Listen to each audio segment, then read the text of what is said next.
Hello, everyone. I welcome you all to this online knowledge session. We have today with us an esteemed panel who would be discussing about how to build a recession-proof career in cybersecurity. If you have any questions, please do use the chat function and we will take all of those questions at the end of the talk. Our first speaker is Mr. Nirupam Sen. Mr. Sen is the business head East at British Standards Institution. He has over 20 years of industry experience in capacity building and auditing of management systems like information security, business continuity, risk and quality management, and managing large teams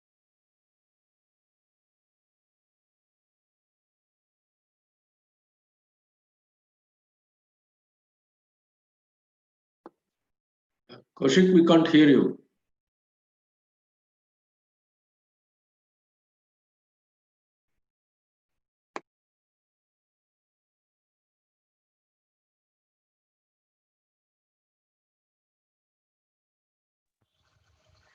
I think he lost his audio connection.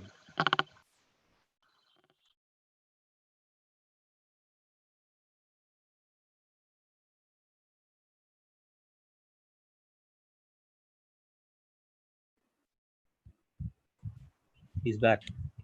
Yeah. Am I audible now? I think I got disconnected for a Yes, second. yes, you are. Okay, Yeah. great. Thanks. So our first speaker is Mr. Nirupam Sen. Mr. Sen is the business head East at British Standards Institution. He has over 20 years of industry experience in capacity building and auditing of management systems like information security, business continuity, risk and quality management. Mr. Sen also is a certified lead auditor of different information security related standards. He is a member of the special interest group at NASCOM for the promotion of cybersecurity awareness and a member of the BCI Forum Calcutta, focusing on business continuity in the East. We welcome you, sir.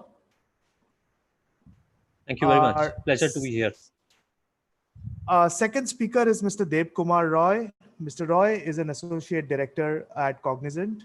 He has over 22 years of overall IT experience with out of which 14 plus in deep network security, leading large IT security initiatives, projects, and managing large teams across the globe for multinational organizations.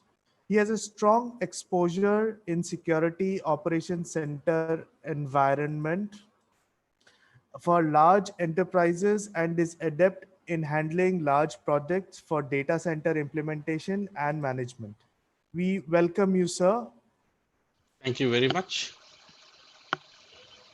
The moderator for the talk is Professor Charanpreet Singh. Professor Singh is the founder of Praxis Business School. He has over 20 years of corporate experience in British Oxygen, Tata Steel, PwC, and Compaq HP before switching to his first passion, academics. Professor Singh has taught at the University of Iowa and has been a visiting faculty at IIM Lucknow, IIM Udaipur, and IIM Shillong. He also is the winner of the Chevening Scholarship for Young Managers awarded by the British government. Professor Singh holds a BTech from IIT Kanpur and an MBA from University of Iowa. Over to you, sir, to start the talk. Thanks, Kaushik, and welcome everyone to this webinar. So, what we will what we will do here is that I will just set the context why we are at all holding this talk, and I think it's really important to understand that. And I will also tell you how we are structured the whole thing. And once I set the context, we will ask some questions that must be there in all our minds to these two experts. We are very lucky to have them on the panel today, and the experts will answer those questions. So we'll have the three of us will have a conversation. In the meantime, you can, as Kaushik said, you can keep putting up your questions on the chat. Once we are once we've covered what we want to cover through the conversation, we will throw the floor open. We will take your questions and we will try to answer them to the best of our abilities. Right. So thank you very much for being here on a Saturday afternoon. Right. So the context basically is that we live in a world which is becoming progressively digitalized every day. So while it gives us a lot of effectiveness and efficiencies, it also makes us very vulnerable to security attacks, right? So I mean, it's changed the way we live. It's changed the way we consume. We work.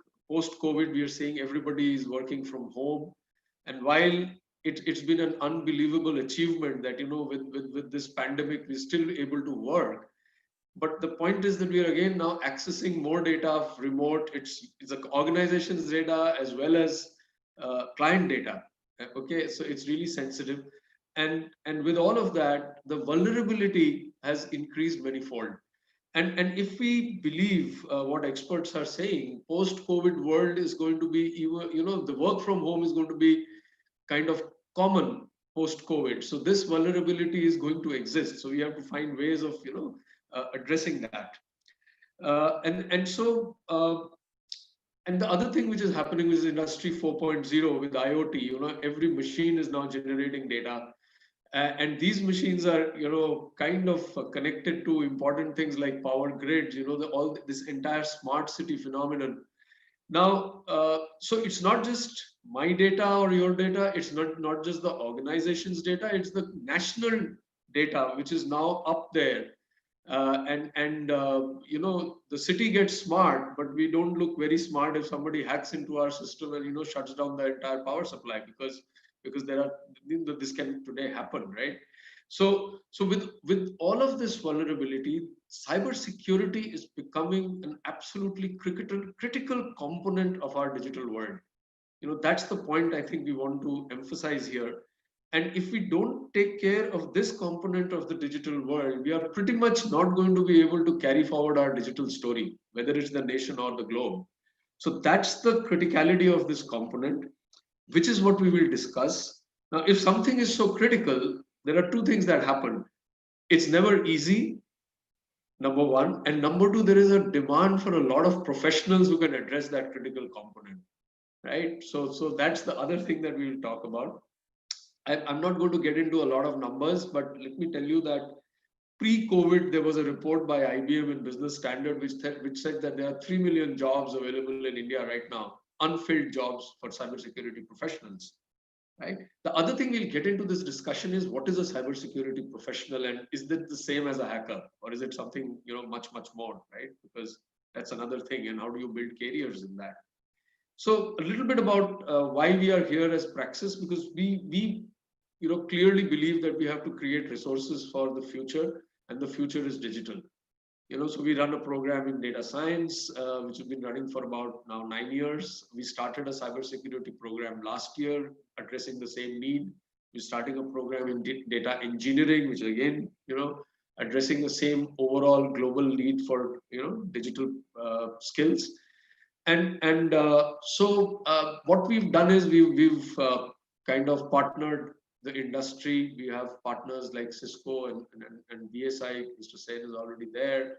Mr. Roy actually comes and teaches there, and we have other partners as well. So as we talk, if you have questions, we can address those. So we wanted to bring this whole thing to you to increase awareness about the whole concept of cybersecurity, and also to get your questions answered on how you create careers in cybersecurity. Right. So I think that suffices. I don't want to talk anymore. I think the experts can talk. I'm not an expert on cybersecurity, but over the years I have become an expert at asking questions. So I'll do that. Right. Okay. Right. So my first question. Now let me see. I prepared these questions. Yeah. My first question, and I'll start with Nirupam, if I can call you that, Nirupam, Yes, is that do you think there's going to be a definitive change in the way cybersecurity is perceived post the COVID phenomenon? Well, first of all, thank you very much, Praxis, for inviting me to this webinar. Though we are going kind of gung-ho about the pandemic and the new normal as a terminology, my personal view, the new normal is not to stay for long. We have medicines in place for patients who are newly infected. The virus has also undergone mutation and is kind of less severe.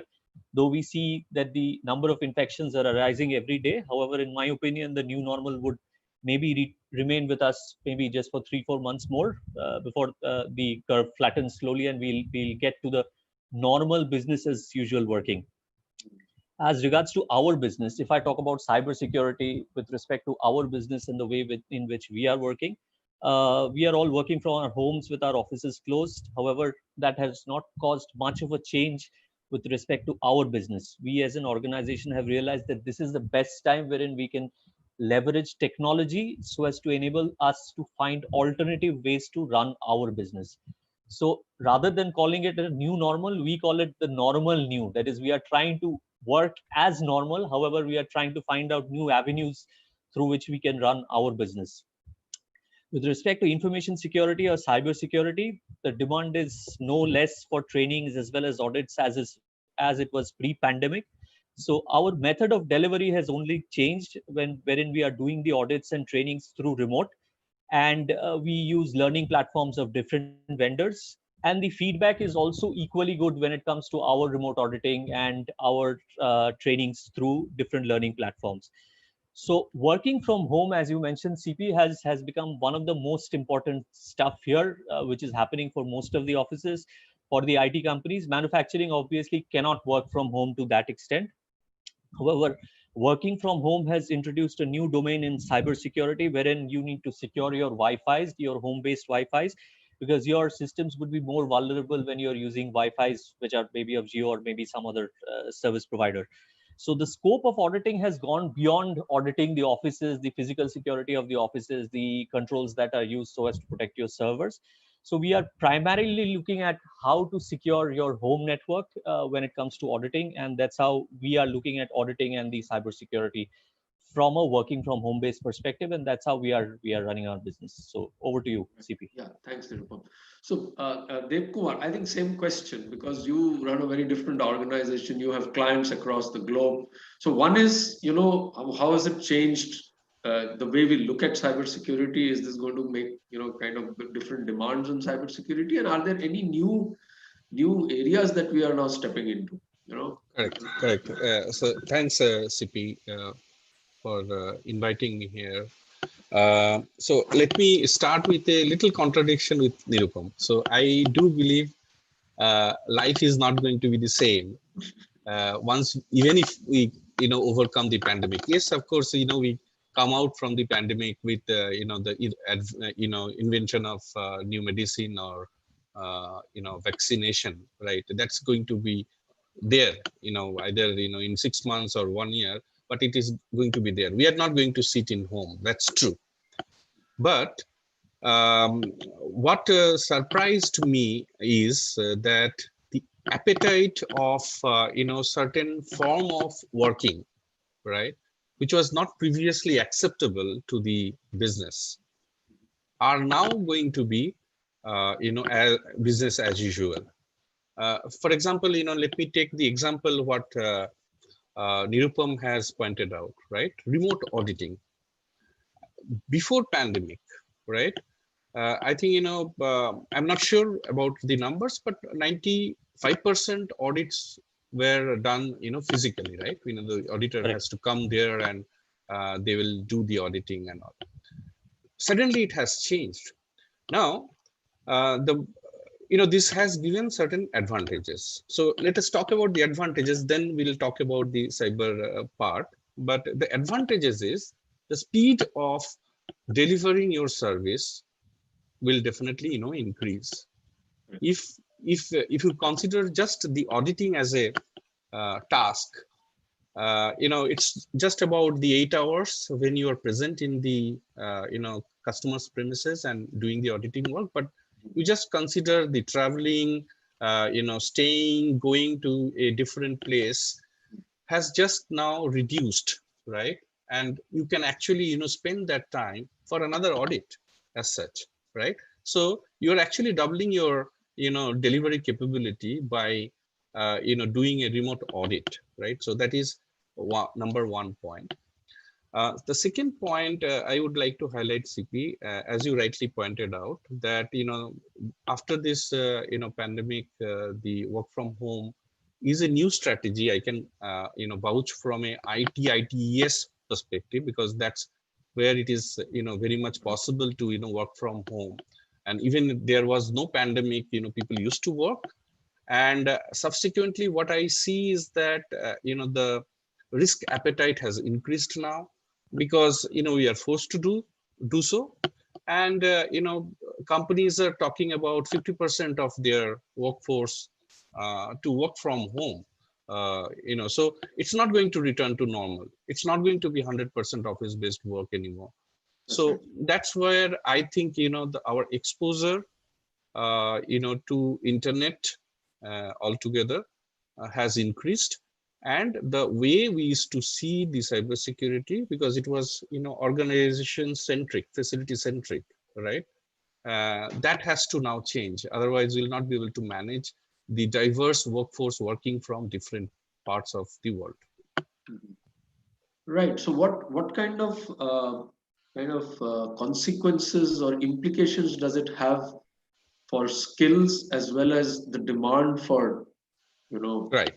cybersecurity? So obviously, the moment you increase your exposure to security incidents, right?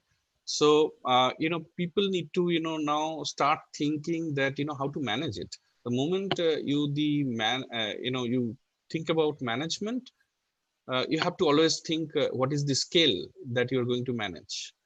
The moment the scale has increased, you have a huge demand of professionals who understand this particular subject. And to be very frank, in India, from a skill supply perspective, we are below average, right? You just think about other countries; they are much ahead. They have cybersecurity professionals. Just today, I am just referring the Economic Times. 67,000 cybersecurity jobs are not fulfilled, right? So that means we do not have the supply. We do have demand, because suddenly the situation has changed. We are looking for cybersecurity professionals, but there are no professionals available to fulfill those positions. So it is very, very important that we create that skilled resource pool, so that this demand can be fulfilled. So that is where I see any cybersecurity training program is going to benefit as a whole. Over to you, CP. Yeah, so Nirupam, I'll bring you in here because you come from the more the training side of things, training and auditing side of things. So, do you think organizations are going to now look at cybersecurity even more seriously, and what implications does it have to not only the scale of training, but do you think that is it going to become, are the demands going to become more complex? So is it just scale, or is it also complexity, and hence even more complex skills required, and so the whole training thing is it going to kind of go up and up? I mean, what do you think is going to happen? It's a mix of both. There's some echo happening. Yeah, there's a mix of both, I would say. The complexity would increase as well as the demand would increase. You see, what is happening is that with the introduction of new ways of working, the threat landscape has also widened. So Yes. some things that the organizations were earlier not looking at is crisis as a whole. When we used to do our presentations on business continuity management, we used to touch upon swine flu as a pandemic causing business disruptions. However, the audience never used to pay so much of heed to flus as causing business disruptions. But now with COVID-19 causing a lot of business disruptions month after month, so companies are also looking at changing the policies as a whole. Now, there's a clear shortage of manpower in companies with respect to the GRC domain, which is the governance, risk, and compliance. What most organizations do not understand is that GRC as a domain which requires attention across all functions. You should have a GRC personnel present in all across the domains of an organization. As such, that person needs to be qualified in terms of trainings of different best practices that are used in the industry with respect to GRC. So most of the time what happens is that these companies look for qualified people who are already having some sort of a GRC background, so that they can put them in their business excellence team, and they look for qualified teams as such. So the demand would definitely grow up, and particularly we see demands growing up for standards like information security. And as I said, post pandemic, the demand would also increase for business continuity. There's a data protection law which is coming up, for which privacy is also very important. And post COVID-19, a new standard is now being discussed, which is PS 11200, that's specifically dealing with crisis management as such. So this is just to summarize. Right. So I think what that shows is that, cybersecurity has such a large footprint. I mean, there are so many components to it. There's compliance, there's regulation, there is crisis, there is, and now, as you said, information security, including Wi-Fi security at home, which actually could be anywhere, right? So yeah. So interesting.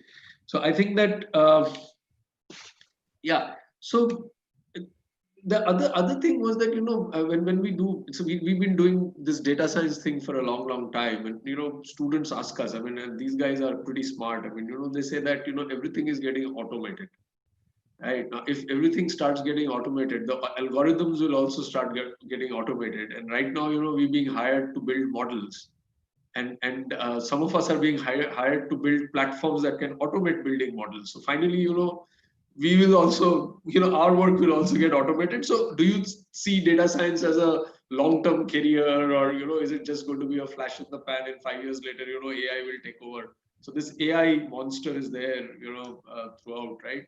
So Devkumar, what do you think? I mean, is cybersecurity, is this also, are components of this also getting, automated, and are we going to kind of then not depend so much on human resources, or is this something which will always require a lot of people? Very good question, CP. I think this is a one of the question I get very frequently. Yeah. So this is my understanding about AI and data sciences. See, in cybersecurity, cybersecurity is a domain. It's not a single technology that we work on, right? So we actually take help of different technology, sciences, and streams, which helps us to manage the cybersecurity in a much better way, right? So it doesn't mean that certain activity which we automate actually takes out certain jobs. Rather, we use this kind of technology in the areas where we cannot actually figure out things humanly. It's not possible, right? It's too tedious, and you cannot actually do it humanly. So for example, we talk about security operations center, right? So which is the nerve center for any security organization, right? Because you are trying to manage, monitor the risks within your organization. And now it is diverse, because people are working from home, they are connecting to your corporate network, your cloud infrastructure applications. And the one most important thing from a security operations perspective, that you have to monitor each and every security events that are appearing in different layers, right? Now, if you can just try to see how much data we are going to handle every day, and if we actually need to manage it by human, it's not possible, right? And that is where we take help of artificial intelligence, machine learning, and of course which is part of bigger domain as data sciences. So I don't think it's going to contract or reduce the opportunities for the cybersecurity professionals. Rather, it is going to help them, and if they have these added skills, that is going to help them more. Yeah. I think we're seeing a lot of cross-domain training, like so data science. Yeah. So Absolutely. even in our program, in the cybersecurity program, we have an entire course in machine learning, because we believe that, because predicting an event is much better than responding to it, right? So if you can Exactly. get those skills to predict events, it really addresses that thing on this side, right? Absolutely. Yeah.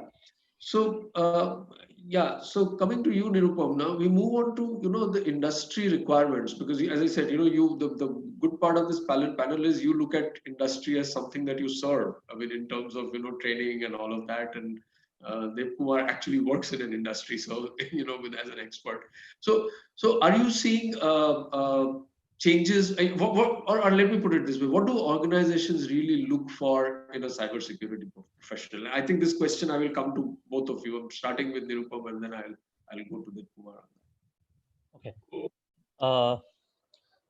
If I pick up on Dev Kumar's point, as we've been discussing, you see, we as organizations, or we as people, are evolving with respect to process technology, but at the same time, the threats are also evolving. The threat landscape is changing every day. So if you ask me, no matter whatever advancements that happen in technology, or maybe you will never be able to get the fullest stock of the threats that are persisting for your organization. As such, the organization will always remain insecure irrespective of whatever controls you're putting in, and people will always make mistakes. So the only solution to this is to train people and to have trained professionals in the organization and to be vigilant, so that you are able to prevent attacks as such. And as Devkumar said, AI would be an enabler when it comes to understanding these threats that are persisting for your organization. So these trainings that we do to people should always be based on the present threats and should always be dynamic in nature. As such, you need to qualify people on the basis of whatever technologies, or in terms of GRC, whatever solutions organizations that the organizations are looking at with respect to prevention and of the exploitation of the vulnerabilities that the organizations that they have. When it comes to our GRC context, what we have seen most applicable for organizations, which has been followed worldwide throughout for a number of years, only that the standards are changing to an extent with the change in threat landscape, is information security. There are standards like ISO 27001. You have standards on cyber, which is ISO 27032. There are standards on business continuity management, which is ISO 22301. As I said, you need to look at data privacy, and you also need to look at crisis management and enterprise risk. So when it comes to the GRC part of cyber, if you are holistically including all these good practices within an organization, and if you find a candidate who already has got preliminary knowledge on these GRC controls, his employability is more than rather finding a candidate who's coming in just from a technology background. Correct. So this is to sum it up. Okay, great, thanks. Devkumar, I mean, you must be recruiting and also working with young cybersecurity professionals. So what do you look for when you interview someone? Right. So I think, I will give three categories, like, very broad categories of resources that any organization will look at. One is obviously, the defensive, skills, correct? Like, so if we have a organization which are having, exposure in the, larger context of, internet, and their data is residing, either on-prem or in cloud. So how to protect, right? How to protect that from, external or internal threats. So we need professionals who can actually provide that defense system. He might be a firewall administrator, he might be a vulnerability analyzer, he might be a security analyst looking at the SOC screen to figure out what are the different threats coming into and attacking the organization. So that is number one. Number two, and I would say, this number one category is in highest demand. In that sense, the number of employment will be in this category. The second category is offensive, where we talk about hackers, ethical hacking and all. So there, though the number of employee, in terms of numbers, will be much lesser than the defensive stuff, but they are still required. And the offensive stuff are more required in the government sectors. Like, if really we do a change of policy in India, why I'm telling this, I need to set the context also. See, the pandemic of COVID-19 not only created health issues or fear of death, but also it has deeply impacted our economy. And whenever you see there is a economic disruption, and we so the outfall will be geopolitical tensions, and I'm sure we have all observed. And the moment there are geopolitical tensions, the government to government or state sponsored cyber attacks grows enormously. I'm sure many of us has seen the alert from our cert in, right, that there are real attack threats has increased. So offensive stuff are actually needed. One is that if you really run a state sponsored program, and it is basically to defend yourself, you need to be offensive, right? It's not like you just go ahead and hack someone. And and the second thing will be for the organizations who would like to know what are the gaps available, and if a hacker external to his organization is trying to hack that organization, what are the ways they can come in, and if they are aware of that, they can actually fix those gaps. And the third category, as which is Nirupam's domain, like risk and governance category. So these are the three categories I would say the employment will be. Another thing is I'm going to mention here that when we talk about cybersecurity, I always believe it is a mindset. It is not a technical skill as such, right? It is a mindset. So you have to change your mindset and tune yourself so that you become a successful cybersecurity professional.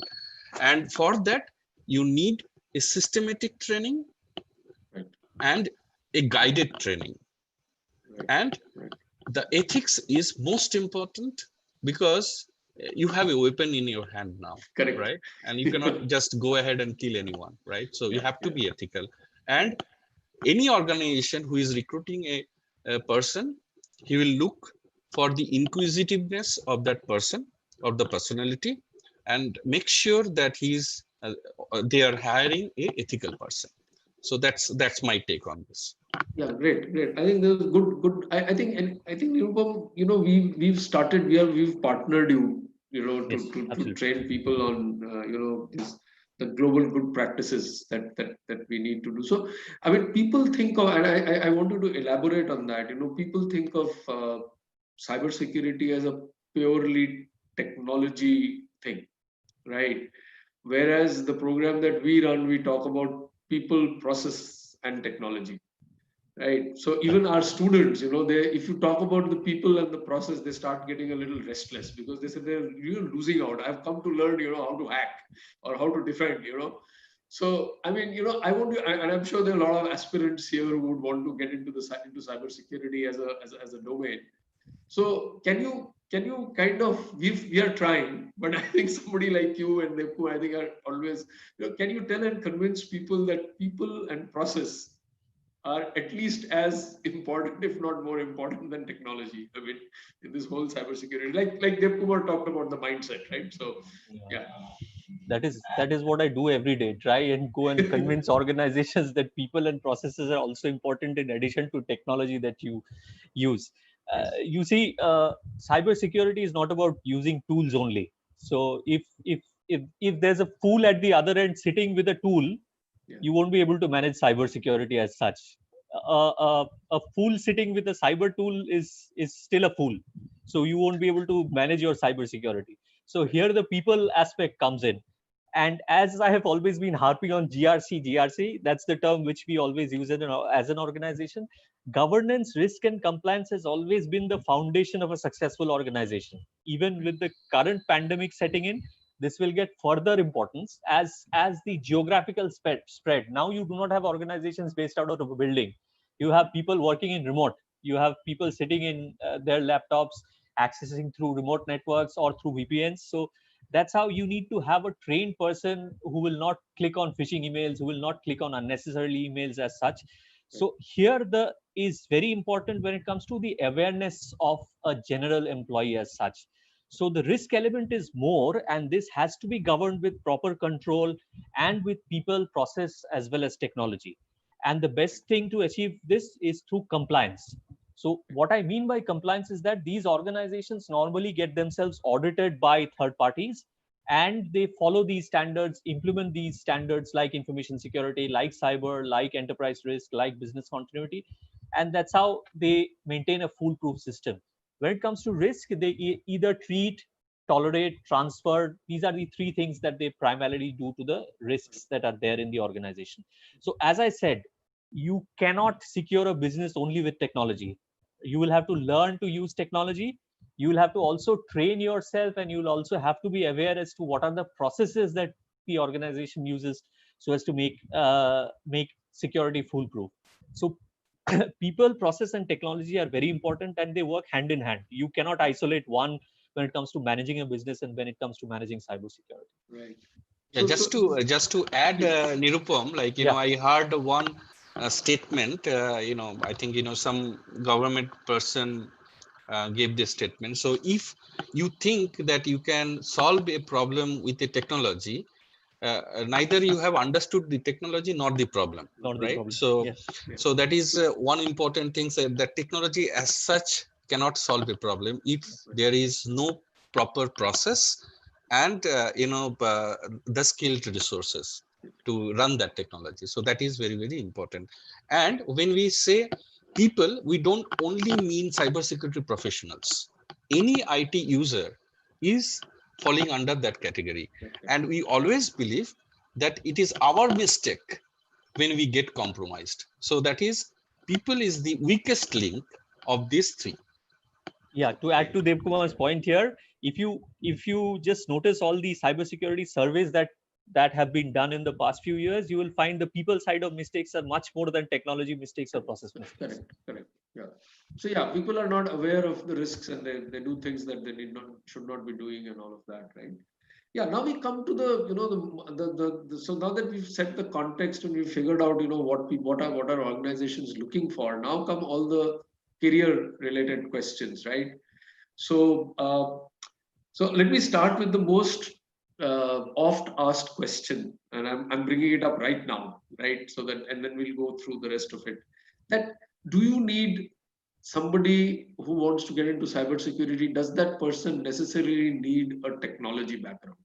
I mean, does it have to be an engineer, or an IT professional to build a good career in cybersecurity, or is this a forgiving domain where people from different domains can actually come in and make a mark? What would you say? I mean, either of you can pick it up. Maybe Yeah, then. so I just start, then Nirupam can add to that. Yes. See, any learning requires certain ingredients in human being, right? So if someone is trying to learn cybersecurity, the mindset should be inquisitiveness is there embedded. So Right. he always questions why, what, when, like we say different five whys, correct?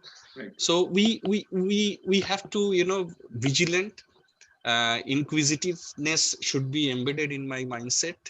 And to answer your question, I will only refer my own personal experience. Yeah. I have seen people who has done simple bachelor's degree in English, Oh, okay. got converted to excellent cybersecurity professional. So I would refer this rather than telling anything else. That yes, I see there are live examples. People are talking engineering degrees. I'm not saying they will not be able to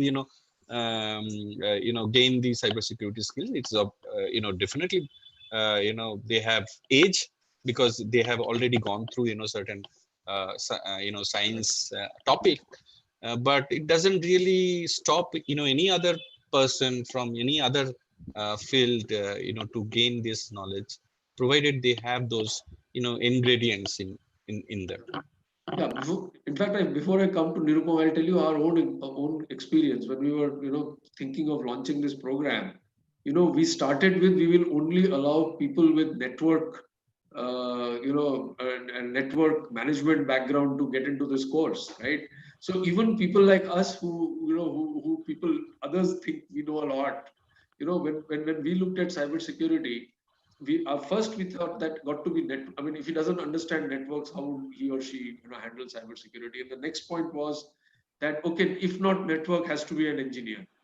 And then finally, when we kind of gotten deeper into this, we realized that I mean, there are so many aspects to this that it really opens the whole field up for people with diverse backgrounds. And I said, problem solving attitude and curiosity.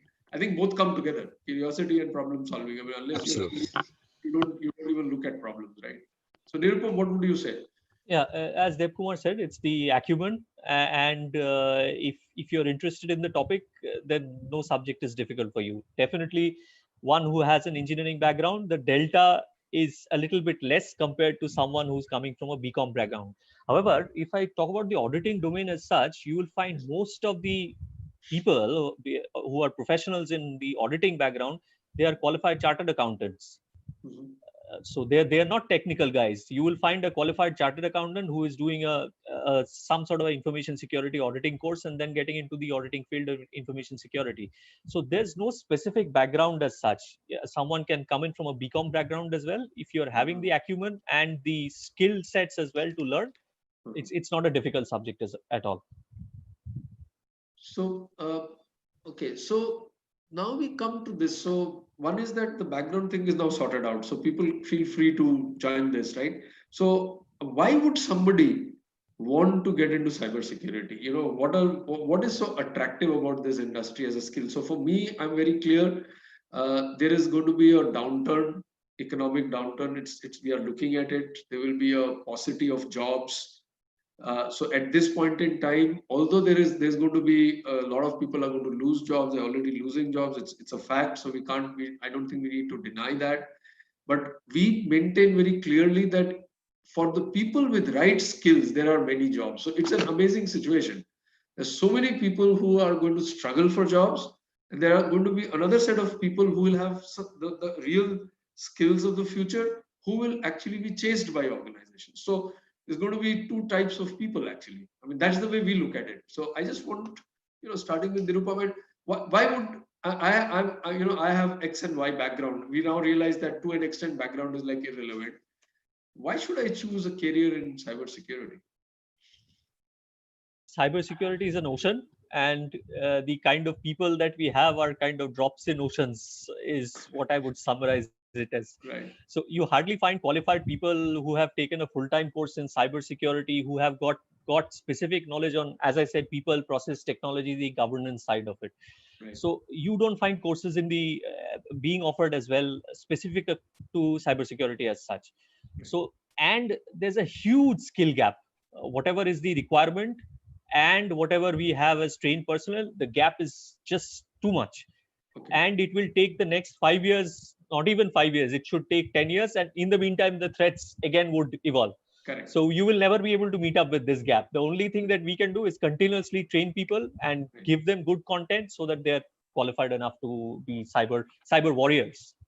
I would say. So basically, your summary of what you're saying is that, I mean, there are plenty of career opportunities available here. That is one big reason for, to sum it up, a cyber guy wouldn't also lose his job, because as I said, threat landscape would go on expanding, and you will also have to keep that guy so as to keep your networks, your server secure. So yeah, right. So okay, all right.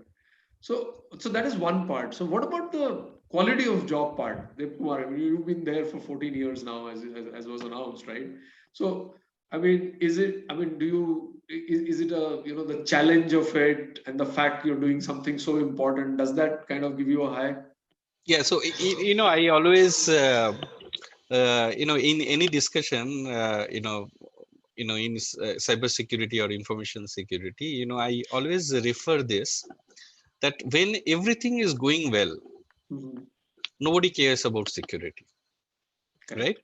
And we realize the importance of those professionals who is keeping our infrastructure safe when something goes wrong. Right? And so this is the time.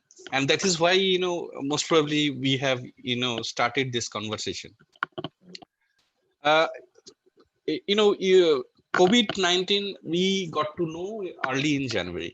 Yes. And, in the mid of February, there was a stat from UK itself that the cybersecurity threat has increased 400 times, My God. Okay. right? Okay. So, Yeah. as you know, the people who do the, cyber crimes, they are also from our society. You just think about, you forget about cybersecurity or cyber threats. Any criminal activity is related to economics, Correct. right? The moment there is a economic downturn, the criminal activity will work. Now that most of our assets going to be in a digital space, the cyber criminals will also uh, emerge, right? And hence the threats which I think Nirupam was trying to refer, that it has going to multifold, it is going to increase from a threat perspective. And obviously the warriors are also needed Yes. to stop them. So that is one thing I believe at this point of time, that people started feeling that the security has a utmost importance, Correct. right? So this is point number one. Correct. And second point is that cybersecurity profession is not just like any other profession. Okay, without disrespecting any other profession, but in cybersecurity profession you can very easily attach your passion, Mhm. because you are trying to protect your organization or your user or your customer from something which is coming from outside or inside as a threat. So it gives a motivation, right? So that is very, very important for any profession. So I think that is the reason I would say people should be attracted towards cyber security profession.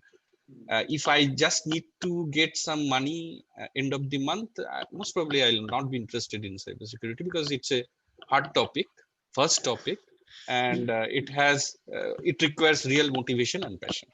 Correct. Correct. So I think I think I also feel that it's also this whole dignity of competition, that how can a hacker beat me, that whole Exactly. thing, right? So I mean, if I'm looking after security, I mean, how good a security guard am I? So there is a Exactly. challenge, and with all the, so there are quality brains on both sides of the divide, right? Very, very Absolutely. sharp people trying Absolutely. to breach, and equally sharp people trying to stop it. So it's a game. You are on the ethical side of the game. So it sounds extremely challenging and exciting for a Yeah, youngster. Dev Kumar mentioned one very good point. It is very motivating when you understand that you're protecting your organization as a whole from cyber threats. Yeah. So once a person realizes that he as an employee is protecting his organization, that's itself is a motivating factor for these cybersecurity guys. Yeah, I mean, even the nation to an extent, Yeah, right? I nation, mean, yeah. nation, absolutely. If you work on, I mean, so end of the day, I mean, it's your nation's data. So yeah, I mean, As well as if you look at it in another way, a cybersecurity incident, a major incident happening, you see the first people who catch up on that is the media. So you're protecting your brand reputation, your image as well, when you're protecting absolutely, yeah, the yeah. I mean, organization so like that. many large brands Yeah, have had issues with leakage, leaks, and all of that. Yeah, absolutely. absolutely, yeah. So yeah, so to sum up, I mean, this short one, because I think this should be of interest to people. One is that you certainly have lots of jobs. So in this period, I think all of you here should go for skills where there are jobs aplenty. This is not a time to go for credit.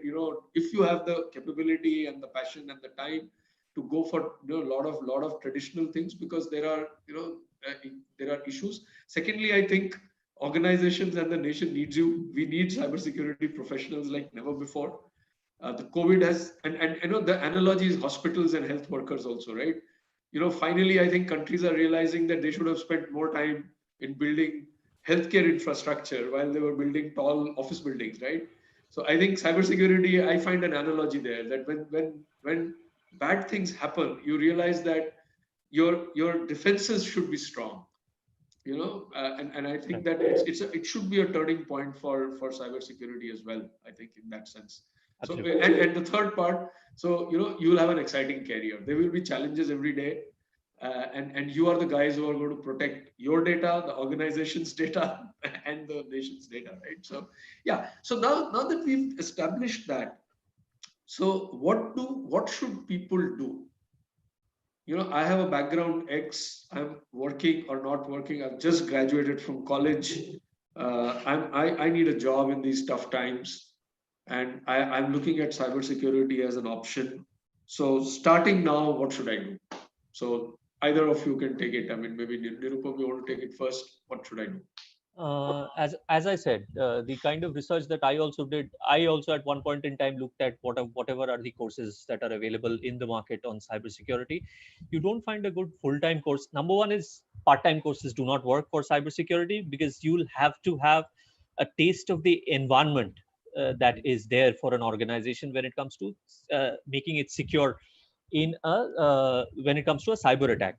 So a full-time course is a must, number one. In addition to that, you will also have to have simulation environment wherein you are taught these things on a real-time basis. So these are the two most important things. And third, as I said, the GRC part of it. So one is technology. You will also have to be accustomed to the environment, which gives you maybe simulations or whatever classroom trainings that you can have related to cybersecurity, as well as you need to learn the GRC part of it. So these three holistically, if this can be put into a full-time course, then that is what should work for these people. Yeah. Yeah. Okay. Yeah. Devkumar, you want to add to that? Yeah, just to add what Nirupam said, and in the context what we discussed, previously, like who can attend the cybersecurity courses if I do not have engineering background. So I would say, there are two type of courses that are available in the market. One is long term. So if you do not have background, most probably you should go for the long term path, right? So because in that way the security mindset, the technology gets into your vein. You take it in a slowly but steadily and gain the knowledge. So this comes under skill development. So that means you're developing a new skill for you. And there will be another way of looking at it. If you are already working professional, having IT background, and you want to upskill your skill, right? So most probably, you want to learn, certain thing about a specific subject, maybe, from a specific standard perspective or technology perspective, then you should go for a short-term course, which will enhance your skill. So that is how I look at. So it is very important that you select your course or type of course, thoughtfully, and you pursue that. Yeah. So actually, interesting that you brought this up, because there could be two reasons for you to pursue whatever you want to. One is that you want to build a career in cybersecurity, like you want to be a cyber warrior. I mean, this is the area you've chosen for yourself. The other is you are working in an organization, you're working in IT, and you realize that I need to pick up these skills, otherwise, because they come in handy. And if I have to do my job well, I need to know these. Right? Or if I pick up these skills, maybe in short-term program, then I can move within my organization to different roles where these skills are also important. Right? So then there could be, but let's say if I want to be like you, right, and I want to be a cybersecurity professional, yeah, so probably makes more sense to do because I think cybersecurity has also got organized now as a domain. Because when people Correct. started 20 years back, you were learning on the fly, as but today now it's now kind of got consolidated. People kind of know what it entails, all the components, and so maybe it makes sense to do to kind of dive into it. And because one more thing is you're going to work for 30, 40, 35, 40 years, right? All like everybody else. So sometimes people say, oh, should I spend 1 year full and all of that? It's actually a very small period of time if you look at what it gives you as a return for your entire career. So I think maybe that we should look at that as well.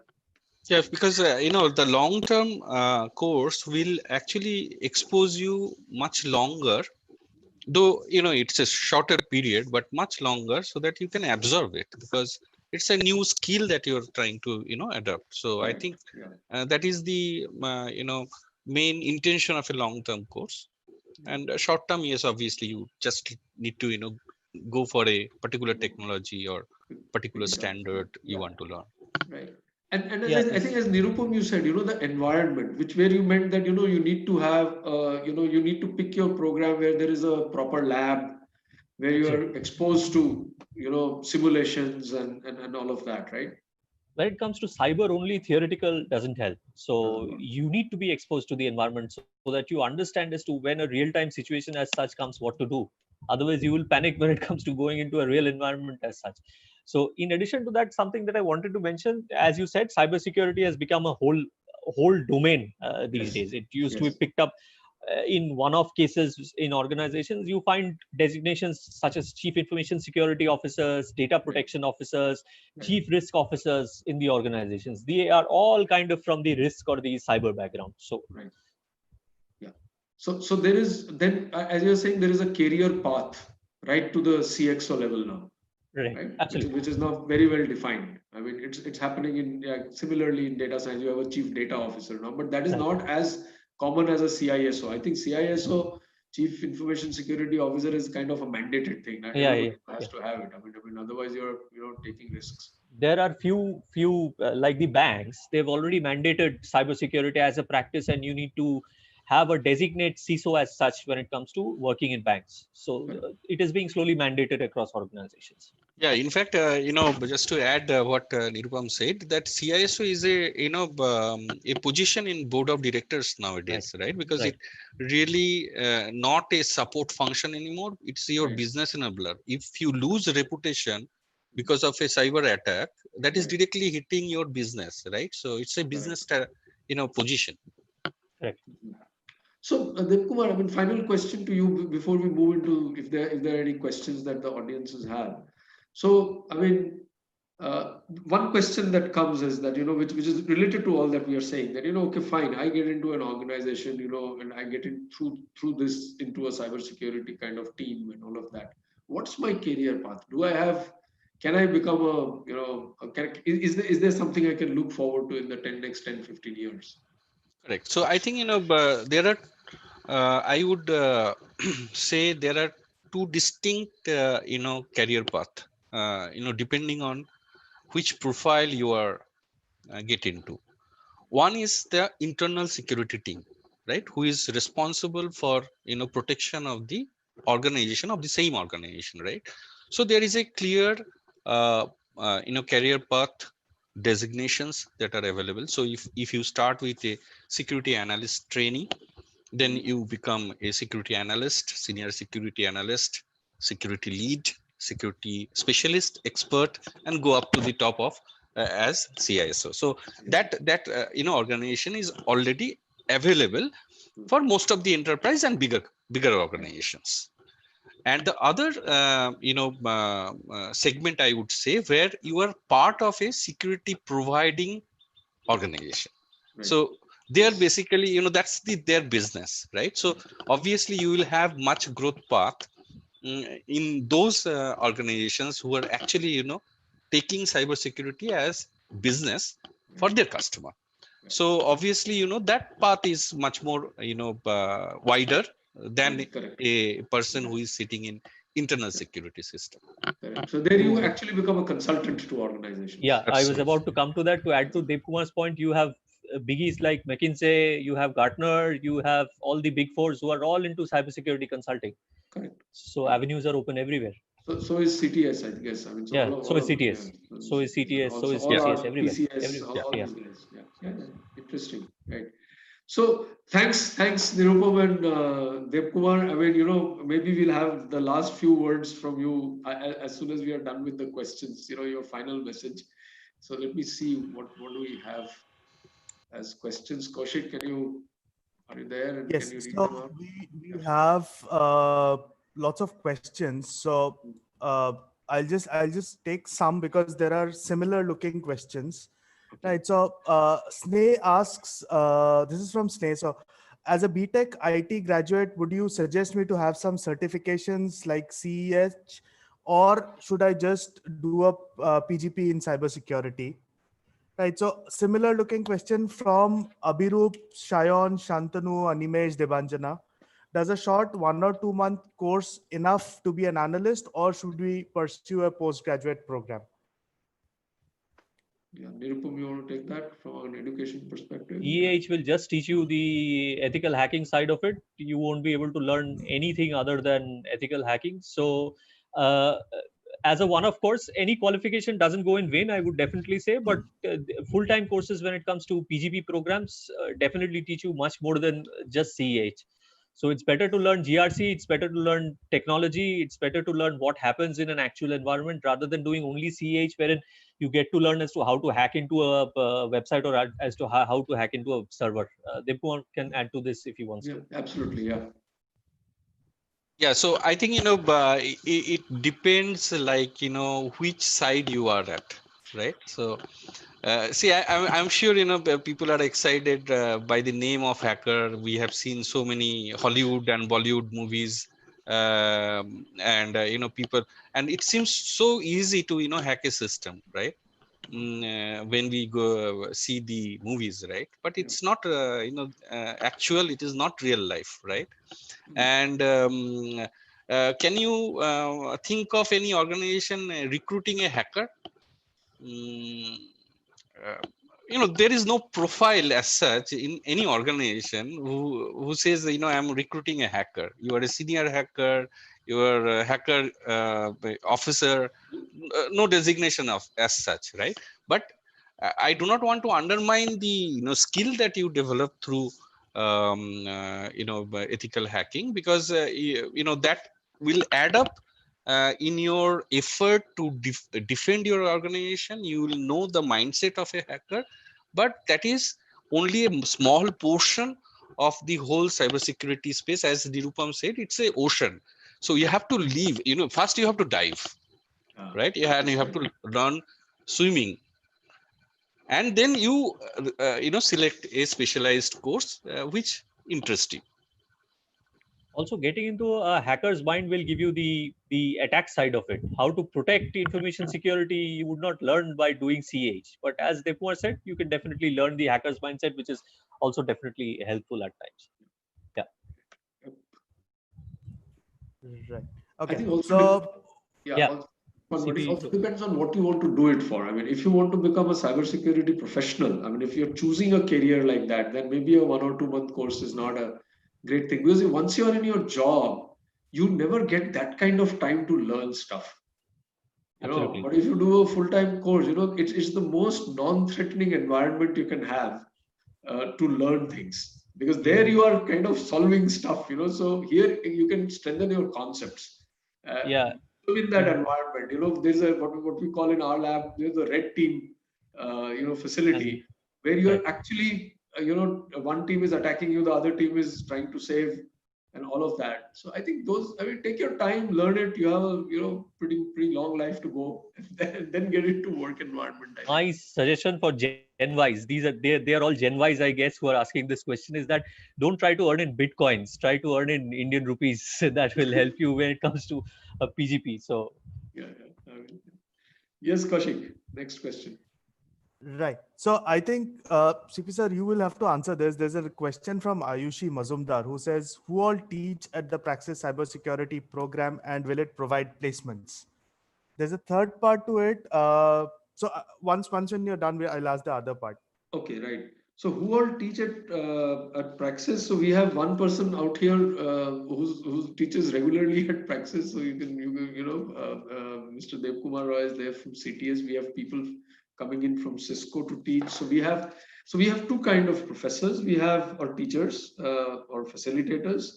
We have people from the academia side, and we have people from the industry side. And our program runs in Salt Lake Sector 5, and we although our main campus is in near Joka, we actually chose that site because it's easier for people to come in and teach, because it's convenient, because most of the IT offices are there as well. And the person who heads our program, Mr. Tathagato Datto, he himself was a CISO at one of the large conglomerates in India. So he has another 20 years of experience of cybersecurity behind him.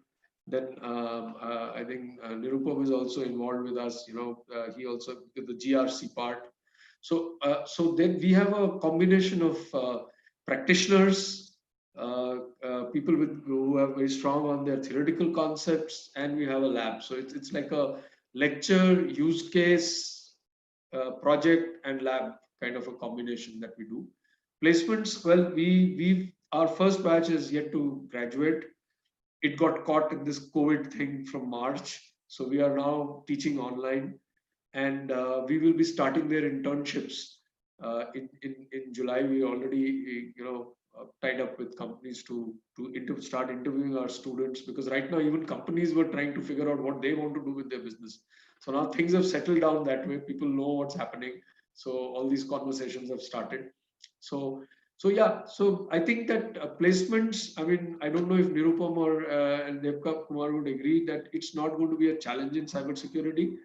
To answer your specific question, we have a very strong campus placement program that takes care of not just cybersecurity, but also data science and also our PGDM programs, right? So yeah, so I think we are pretty much covered there. Yeah. Kaushik, what was the next part? Just to add, Yeah. like, as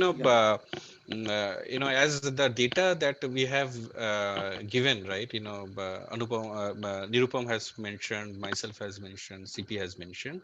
So most probably you do not need any assistance, but however, yeah, it's CP can tell what type of assistance, but I don't think, you need assistance. You have to learn it well. That is the primary criteria. No, so our assistant actually starts even from CV preparation right up to mock interviews, and with people like you. So you're going to get that now, and then because see, end of the day, everybody will surely get a job. But can we get a job that kind of will in the right organization with the right profile? I mean, that's where we can make a difference. Otherwise, I think if you put those those skills in your CV, people will hire you anyway. You see, this is so much of a niche domain as of now. Someone who shows good skill sets in cyber, his repute spreads through word of mouth like anything. So your employability definitely increases if you're able to show your skill sets in cyber. So that's what I've seen for each and every person who is somehow or the other involved with cybersecurity. Thanks. Yeah, Kaushik, you have the next So part. there's a similar question from Pratik Menon, and I think Mr. Roy and Mr. Sen would be able should take this. So he asks, the cybersecurity industry doesn't seem to hire freshers with no experience in the field very frequently. How does one make his or her way to the industry then?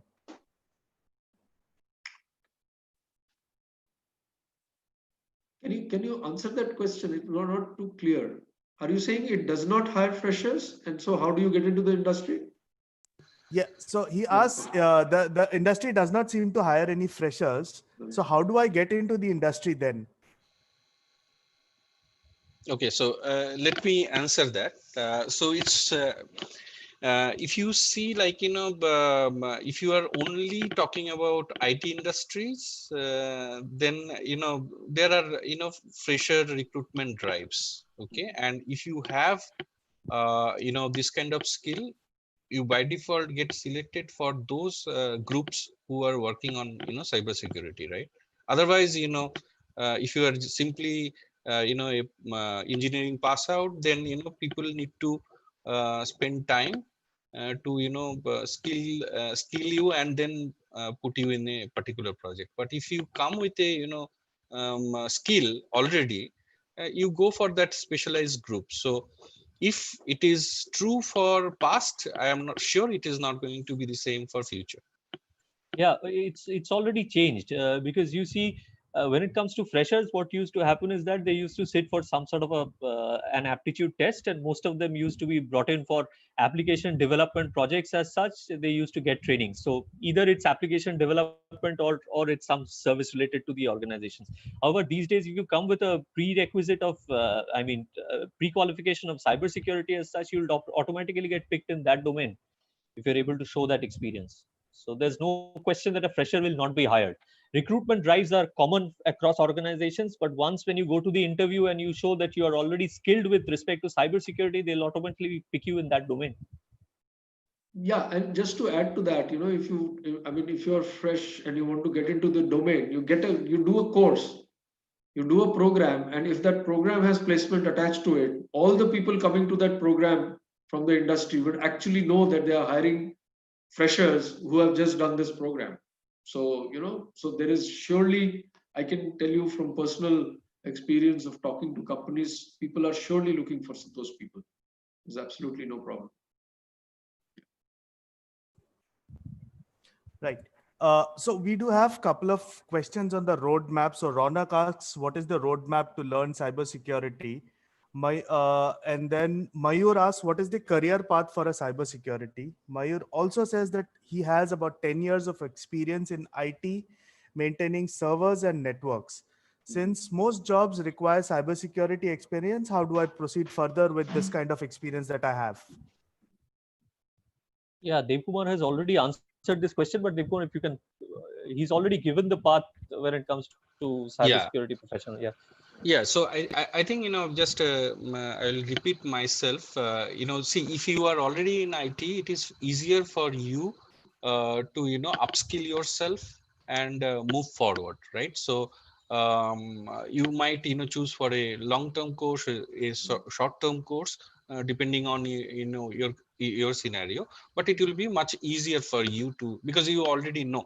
See, when we talk about cybersecurity, cybersecurity is a layer on top of infrastructure, right? Whether we talk about servers, network, or something, it is security of something, data in some form stored in certain hardware or software, right? So essentially, you have those knowledge already. It is, you have to, upskill yourself and understand the cybersecurity. You can take that path to, continue your career from a cybersecurity standpoint. And if you are not having prior experience, then you might go for a long term course and understand the subject properly, develop the proper skill. Yeah, to sum it up, security will never go because it will never leave an organization. As I said, you cannot make an organization 100% secure. You can never assure that my organization is 100% secure and I'll let cybersecurity professionals leave now. Threat landscape will go on changing and the cybersecurity professionals will always be in need. So there's no dirt. I mean, there's a lot of dirt already in the industry. Yeah, so it's not there is no the destination is never reached. It's a journey. It's a continuous. Yeah. Right. Yes, Kaushik, Right. do we have anything else? So yeah, we do have. So Mayur Khule has a question for Nirupam. He says, as Nirupam said, home Wi-Fi routers should be more secure when employees work from home. As an organization, how do you make sure that the employee secures his router so that the information doesn't go out? See, we normally connect to our office VPNs, irrespective of whether we are using a home Wi-Fi or not. So that's the best solution when it comes to working from home. So other than that, if Devkumar wants to put in something, you can easily do that. Yeah, I think Nirupam, pointed out, a very big risk that we are living in our home network, right? Because, I have asked many people that, can you tell me what is your wireless password? And they say, whatever the wireless password for connection, but not the router, which is installed there. And most probably nobody knows, right? And I'm sure that the same user ID and password is used for all the routers in that locality, and the cable guy only knows that, right? So it's a very big risk. Yeah, from an organization standpoint, we take care of this kind of issues by implementing VPN and proper authentication at the laptop level, providing a corporate asset, or implementing certain technology to make sure that the organization data is not compromised from the laptop. But as an individual, we do banking transactions, chatting, talking to many people, communicating with different entities. those are at risk, and we have to be aware that how we make our home network secure. Means that is for not for the organization, for our own benefit. We have to do that.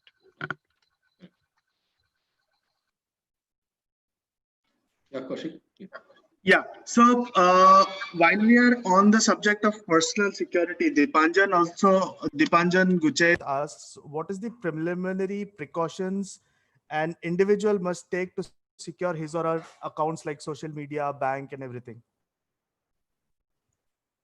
Use two-factor authentication. That's the best way to do it for now.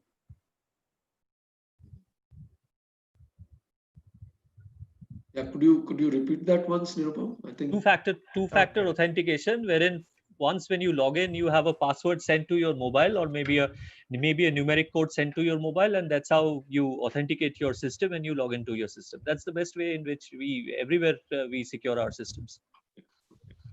And another thing is, I would just add, see, when we get compromised, as an individual, we have to always look at human angle.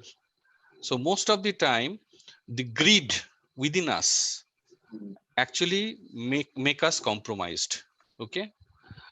If you see, like, some bank is offering you some amount as a SMS or email coming to you, and if you fall into the trap, and if you give your user ID password to a fake website, you are going to be compromised. So you have to be vigilant. Don't fall under greed, so that you click some links to understand or know more about it, which are mostly the phishing emails or phishing SMS that comes to your mobile phone or your laptop, email ID. Refrain from connecting to any such a unauthorized, unknown links. That is number one. And secondly, of course, what Nirupam said, that use the security measures that your bank or your whoever your doing transaction, they have taken. right, Kaushik. Great. So yeah, so the last three questions. This is from Kaushik Ghosh. He asks, "What is your take on the volume of data coming in, and how robust a security system should be to handle that kind of data with so many vulnerabilities?" I think this is a question for me, because this is one of the subject that I work on, that security operations center, right? Because the security operations center handles all the data or logs that are coming out of any device or system, right? And that what we actually analyze. It all depends how many different devices that you have in your organization you would like to monitor. You should not monitor everything. You cannot give equal security to everything, right? So you have to do a assessment, and I'm sure that is where Nirupam's organization comes into a picture, right? You take a framework, a proper standard to identify the critical assets that you would like to protect, and accordingly you have to choose those devices that you would like to monitor. And depending on how many devices, what type of devices, the log volume will depend. But irrespective of whatever volume it is, the capacity that you build, considering 30% or 40% additional, because whenever there is an attack, the log volume will definitely increase immediately, right? So you have to have that buffer at the planning stage. To add to this, Dev Kumar's point, from the technical side, from the compliance side, there's a basic requirement. What we look at is doing the risk assessment of your digital assets, of whatever information assets that you're holding for the company, and that's how you need to prioritize which is the digital asset that you need to protect the most. And that's how you need, once the prioritization is done, the data volume automatically reduces. So that's how you do it when it comes to a GRC perspective. That's part of the audit, right? When you do this, I mean, it's like That's an internal exercise. The risk assessment is done by the organization itself, wherein they prioritize the assets. Right. So I have a question from Preetham, who asks, when building a startup and it is not much tech-oriented one, what should be the precaution to be taken to avoid cyber breach? Are there any guidelines that I should follow?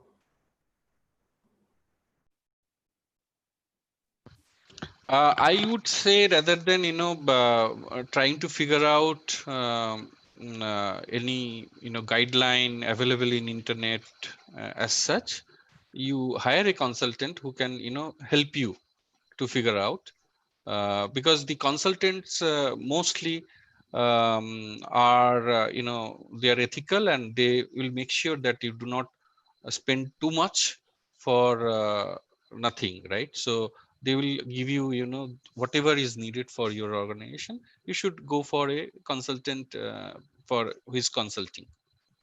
I would suggest in that way.